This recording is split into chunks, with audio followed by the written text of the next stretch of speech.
Awesome. Yeah, no, I want to introduce Vernon. He's taking time out of his service event right now to actually jump on our call and give us this message. So we're very grateful and appreciate him going out of his way to make sure he can help us grow. Vernon's actually a top rep up in Wisconsin. He's actually the number one Wisconsin.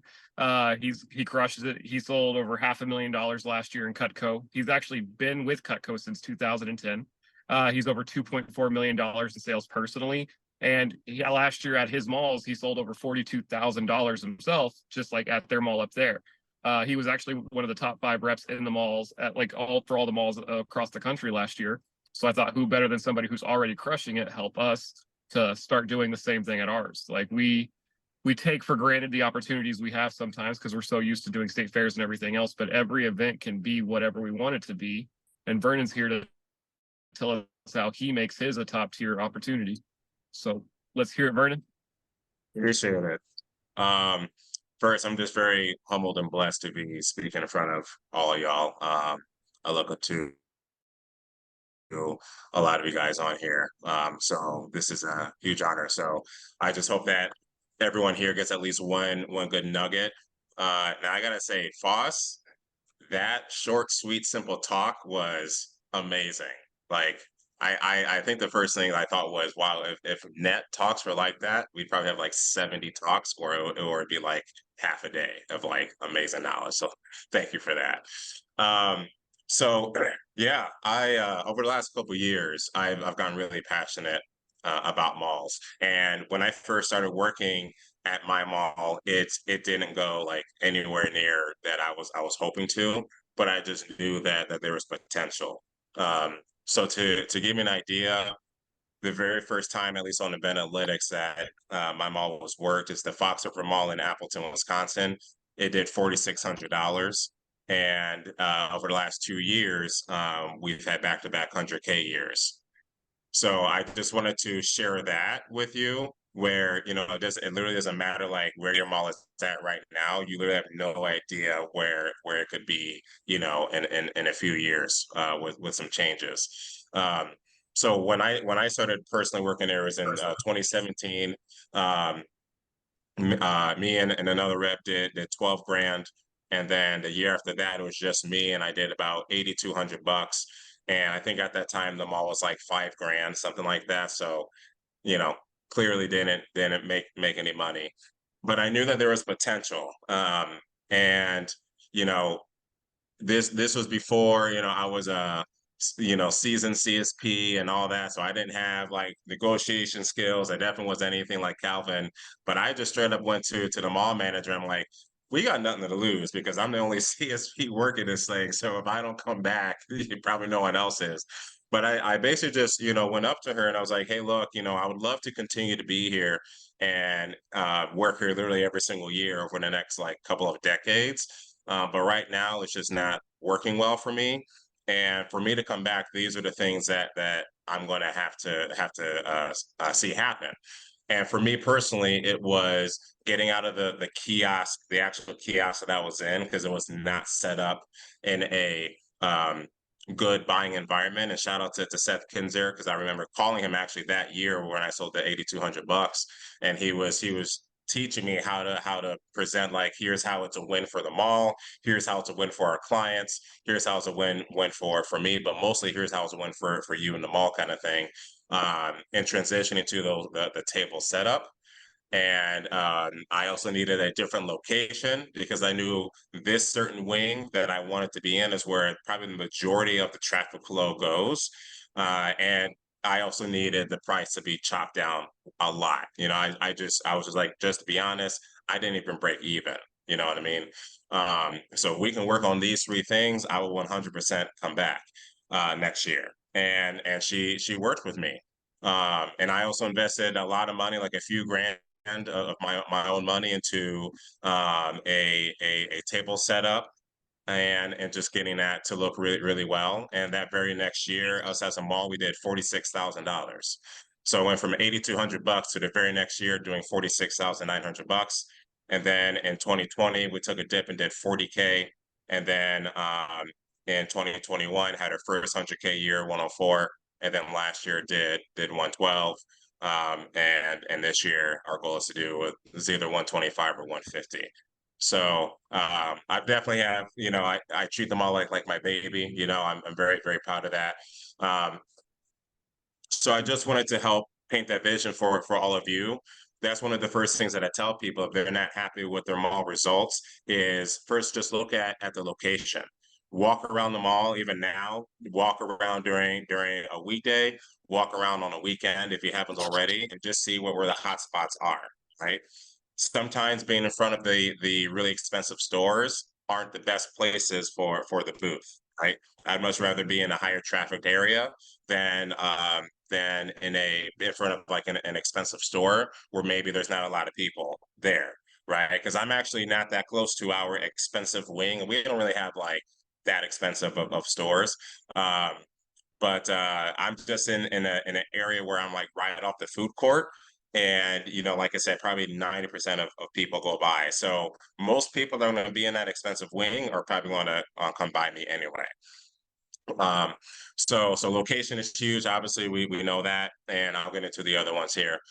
So the one of the next things I have here is again just have belief in your mall and your ability to grow it, and ask yourself what would need to change in order for me to get the growth that I desire. Okay, and for me, it was location, table setup, and price negotiation. Right, so I nailed those three, and then we had growth. Okay, so the next thing here is how to drive traffic to the booth. So the first thing I have here is have a fire booth display, right? We all are great at that. But also just keep this in mind. Besides your own customers that you're marketing to, nobody is coming to the mall expecting to see you. And in fact, most of them want nothing to do with you because you are a kiosk salesperson, right? Like you automatically have that stigma with the people that are selling the skincare and the jewelry and all that stuff, right?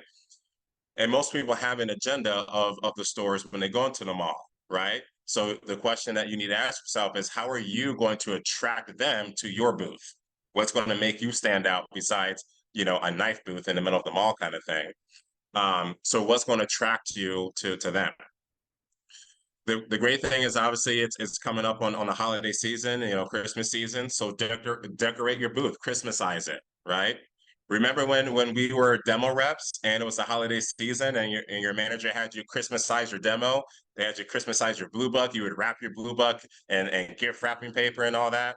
And it just made the demo a lot more fun, right? So do the same exact thing in the mall, right? And I'm sure there's plenty of pictures in the fire booth group me.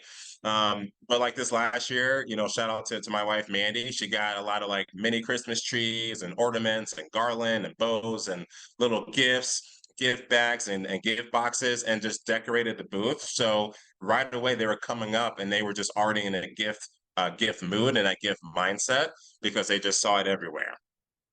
Okay, so decorate your booth, have a lot of fun with it. The next thing here, how to stay engaged in the long hours day after day.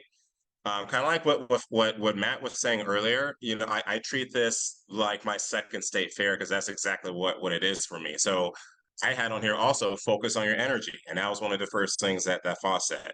So focus on your energy, focus on your sleep, focus on your nutrition, and most importantly, remember why you're there, right? Remember your goals. This is the final stretch, so remember why you're there. Smile and wave to the people as they walk by, right? The classic smile and wave boys, right? So smile and wave as people walk by, clean your booth, polish your products, everything that you do during State Fair to keep yourself just busy and active in the booth, do the same thing with your mall, okay? If it's slow in the middle of the day and you need a quick break, like if you're working with somebody or if you have a booth buddy, take a quick brisk walk, right? Get a 10-minute chair massage, just something that'll just quick get your energy back up. Do some quick SRI. Or like I said, even just a quick walk around your booth a couple times. You may look like a crazy person, but hey, maybe it'll attract some people to your booth. Sometimes I'm right by a seating area, so sometimes I'll just literally go outside the booth and just sit in that seating area for a little bit and just stretch my legs out kind of thing, right? But I also have a list of tasks to do around engaging customers as well. So any journaling, any planning I need to do for the following year, any reflections, any last minute marketing stuff, whatever the case may be. Okay. And it also ties into to the next thing with just, what I'm doing to maximize the mall. So like for me, I'm sure a lot of us do a holiday sale or Christmas sale. So I'm running that at the exact same time. So when it's down and it's like slow, where I'm actually not like really talking to a whole lot of people, in 45 to 60 minutes, then I'll make my calls. I'll follow up with people. I'll create content. Something that Mike Dowd says is when it's slow, create content, right?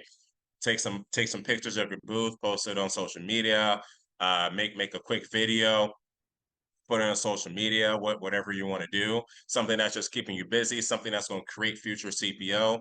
That's also when I'm doing behind the booth. Okay. Something I started to do, well, I've always done where I've driven, sharpening appointments to my booth. But last year was the first time that I had customers actually schedule an appointment, like a service event. And so I did that for the first time last year. And I think my personal sales grew by like 10 or 12 grand, something like that. Um, and so for what I did for availability was I just did the first 2 hours and the last 2 hours on the weekends. And then I did all day, every day during the week. All right. So it made my weeks really busy, which is awesome. And then obviously the weekends I'm going to be naturally busy. And of course, that's going to attract more people to your booth, to your kiosk, because they're going to see all your customers there. Okay. So do service appointments at the mall. Okay. Let's see here. So marketing wise, I really like to have a lot of fun with the marketing. Obviously, the classic emails and texts and blasters, social media. This year, I'm doing postcards again. And then, of course, you can do the classic voice drops, letters, etc. But for me, it's just the emails, texts, social media, and postcards. So when I'm doing my mall or my holiday sale, right, that'll go out to all of my clients. But then to everyone that's in like a 20 to 30 mile radius of my mall, or anyone with the mall tag in the CRM, then in their holiday sale, they'll also get that invitation to come see me at the mall, and to get something a little bit extra to it. Okay. Shout out to Maria, because over the last couple of years I've used her, say the keyword ice cream scoop when you place an order and you get an ice cream scoop with your order, and that's been a ton of fun, right? So have that in your marketing, have that on your postcards, right? And it could be anything. It'd be, hashtag whatever and get a free gift with your purchase, right? That's keyword, with your purchase, right? So just have a lot of fun with it. And one of my favorite things about them all is the marketing discount product that we get, aka the old school term consignment. And definitely take advantage of that. Like you should have that displayed throughout your entire booth if you can. We usually have at least, a table or half a table where we have all the gift sets that, we can sell for cash right there. And especially as it gets close to the cutoff delivery dates, you want to talk about urgency. That's the easiest urgency. Like, sure, you can walk around and think about it, but I can't guarantee this is going to be here in 5 minutes, right? Like as soon as you walk off, right? So definitely take advantage of that. Something that I'm incorporating new this year. I don't want to talk in it because I haven't done it yet, but I want to focus more on doing the bargain bin program, and talking to Dante about that, and having more signage around as well. Whether that's, buy a set for your wife, get a free hunting knife with any set, right? Something like that, right? Save up to whatever, today, buy three, get one free today only, something like that, where it's just going to attract more people to your booth. Okay. Then the last thing I had here was just some key phrases and questions that I've asked at the booth. And one of them is, who are we shopping for today? Do you already know what you're getting them, or are you looking for ideas? Okay. Do you remember what you gave them last year? How about 5 years ago? 10 years ago? Do you even remember what you got from whoever last year? Okay. Obviously, y'all know where I'm going with this, right? And we've heard this in the past, but Mrs. Jones, the point of the gift is you want them to use it often, have it last a long time, and think of you whenever they use it. Wouldn't you agree?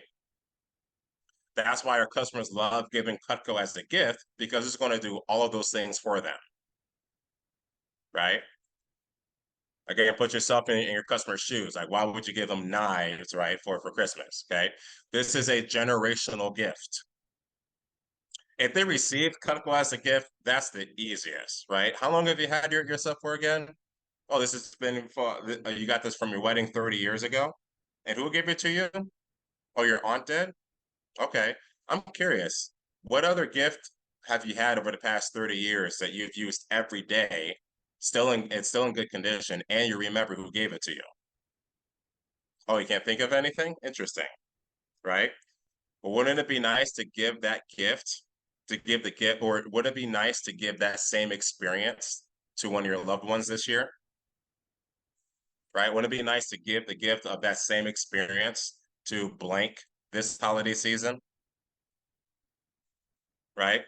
And then if they're doing a lot of shopping for others, Mr. Jones, you're getting them a nice gift. You're doing all the shopping for other people. Why don't we get you something nice as well? So those are some of the key phrases that I have. Um, Honestly, that's what I had. I wanted to keep it short and sweet. I also wanted to leave it open if there's Q&A. So let me know how I'm doing with everything. No, I think you're doing great. I love that. I love really honestly the fact that you treat it like a state fair to such a high level, doing postcards and marketing and doing everything else. Like you treat it as serious as your major event, and it's obvious why you get the results you get. And I know for us, we definitely don't bring that same level of intensity to it like we should. But also just those phrases and asking those questions like, "Oh, who are you shopping for today?" Getting them in the mindset of giving gifts, asking those back end questions or those nice questions at the beginning to get them thinking about it and getting them processing. And then it's like, oh yeah, people don't forget when they get Cutco. It's just you can tell that you bring a level of intensity and purpose to why you're there, and that's I'm hoping our team's going to get that from you just the same, so we can have that same type of numbers. There's no excuse for us now, but we do have time for questions if anybody has any for them. If you have a question, just ask it. Unmute yourself.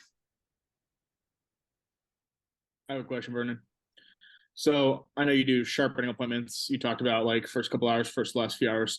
What other ways are you marketing to your customers or keeping them coming to the mall every year? Like, do you have customers that come to the mall every year and buy, kind of like we do at the state fairs? Oh yeah. Yeah. So it's with the same.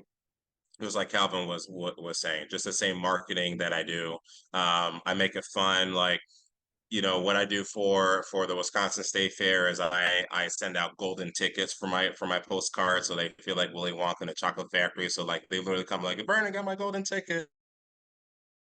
Or I'm sending out postcards for the Fox River Mall. Like I try to just make it fun and vibrant, whether if it's a picture of just me or my family on there. If I have a really big goal that I'm shooting for, then I'll put that on there. If I'm like coming in close on a really big goal for the year, right? And obviously it's the last month of the year, I'll put that on there. But then, I'll have things on there like, if you bring me a referral and they buy from me, you get a free piece of Cutco. Some restrictions may apply. If you do a drawing, that's an easy way to get a lot of people there. But it's just letting them to know, like for the people that would get my holiday sale, but then they'll also get like the Fox River Mall sale. Then in their email or their postcard, will say, and you get an extra cool deal, like you get an extra deal for also come, if you come see me at the mall. But then obviously, like if you're not able to see me, call me, I'll let you know kind of thing, right?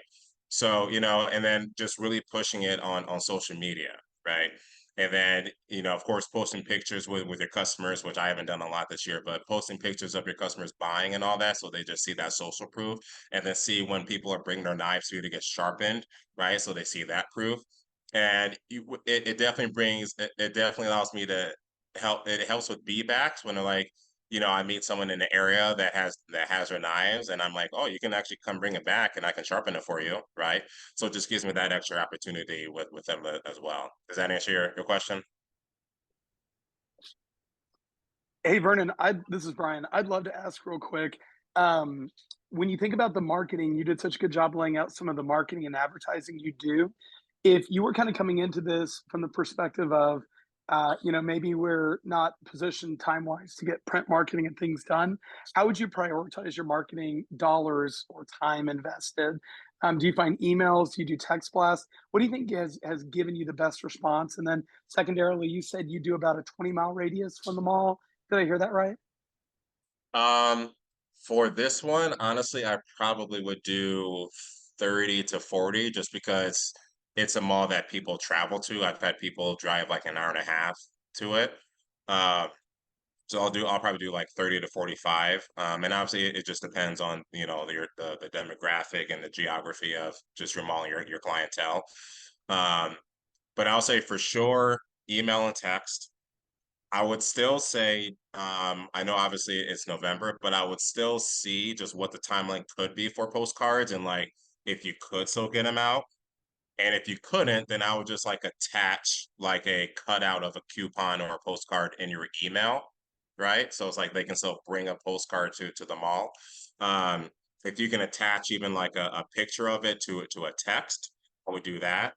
Something that I love doing, speaking of text messages, is video messaging. That just makes it a lot more personable with your customers. So, you can make a 30-second video, and you can send that out to your your text messages and your emails, and just really draw them into like come seeing you at the booth and encourage them to bring a friend with you. So at the very minimum, I would for sure do email and text. And social Nice. media. Like if you're active on social media, definitely utilize your social media for sure. I love that. That's awesome. Well, guys, we probably have time for one more question. Anyone else have a question for Vernon that they want to Yeah. sneak in here while we've got an expert with us? Yeah. What are your I know you talked about just kind of simple stuff like, waving at everybody or things like that, but what are your tips for engaging people at the mall? And especially just trying to avoid being that mall kiosk, the thing Yeah, that everybody is constantly trying to avoid eye contact with. right. I love talking with the mall walkers in the morning, just being like, how many steps are we at? We hit 10,000 yet? You know? Um, or if I see people a couple times, I'll say like, hey, long time no see, right?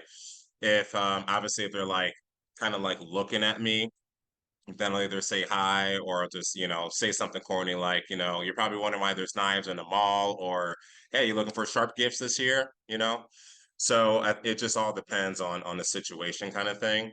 So there's obviously certain people that you can just grab a quick conversation with, just like Matt Foss was talking about with Brian. If you can make a quick, genuine, connection with somebody and just get them talking. They're like, oh, I got to go into Aeropostale. Like, okay, cool. I'll be right here when you get back. Right. So I think that's one thing that separates it, that could separate you as well. I think Pressy actually mentioned this, where, if someone is on like a time crunch, obviously the typical kiosk people are trying to like, no, you got to get in now, you got to get in now, right? But if you have that abundant mindset, when like trust your gut, obviously, right? But if you have that abundant mindset, if you're like, hey, go ahead, go do the shopping for other people. I'll be right here when you're waiting for you. And if you do come back, I'll have something extra special for you.